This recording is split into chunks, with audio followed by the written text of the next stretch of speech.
adult learner. Hey guys, this is Billy from adultcello.com. Got my morning coffee here, and today I wanted to talk about one of the questions I get. It's probably the question I get the most is it hard to learn cello? Okay, so the short answer is yes, it is. It's very hard to learn cello. Probably the hardest thing that limited my progress the most and that has been one of the biggest battles for me is actually a psychological thing.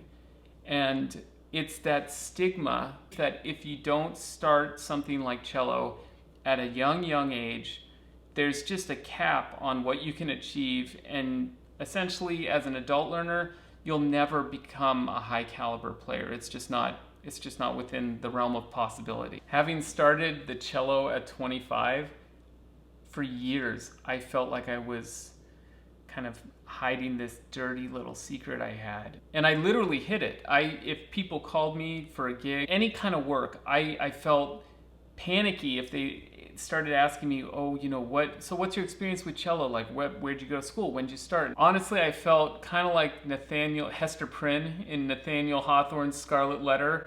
Got the red A right here on all my clothes, but instead of adultery, it just said like adult learner. I've come to realize how much I've internalized the stigma.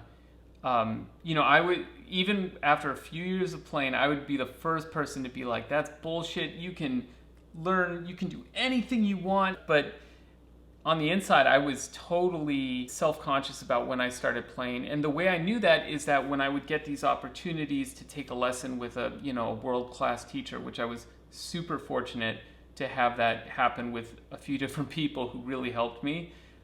One of the first things I would mention to them before I even played a single note was that I started at 25, and so I've had kind of a unique upbringing, and that was all just out of fear. Even with me, where I'm like, I'm doing this no matter what, it was totally intertwined in the core of me and really limiting me in a few ways. So the first, most basic way the stigma is going to affect you as an adult learner is basically it'll influence you to not really believe in yourself and just sort of limit yourself right off the get-go, where you're like, this is going to be a hobby. I'm not trying to go crazy here. I just want to have some fun. And that, if that's really how you feel, that's amazing. And like, it's a wonderful pursuit in any capacity. But if you're have a desire to really, oh God, I wish I could play this one piece of music, I don't think that's off the table necessarily for any reason. So I don't think you should take it off the table just because you started at a later age. Okay? The other way, this now I'm speaking just from personal, experience. I became sort of obsessive about routines and getting the best instruction possible, however I could, slavishly following their prescriptions to a point that it actually limited me. To a certain point, it's good because I was working my ass off and I was following the routines and trying to make the progress, and it got me to a certain place. But then there's that next level where you have your teacher and you've got these principles and these things to think about, but you can't just work them in mechanically. You have to kind of make these principles your own. And that's where the stigma of having started as an adult learner kind of stopped me dead in my tracks. And I just sort of backed off it and just kept doing reps. Just almost using less of my brain, just trying to get the reps in as if that's going to solve it. And this is one area I think that kids definitely have an advantage over us. They just try things. They're more free because they're not worried, am I good enough? Like all these adult, psychological issues.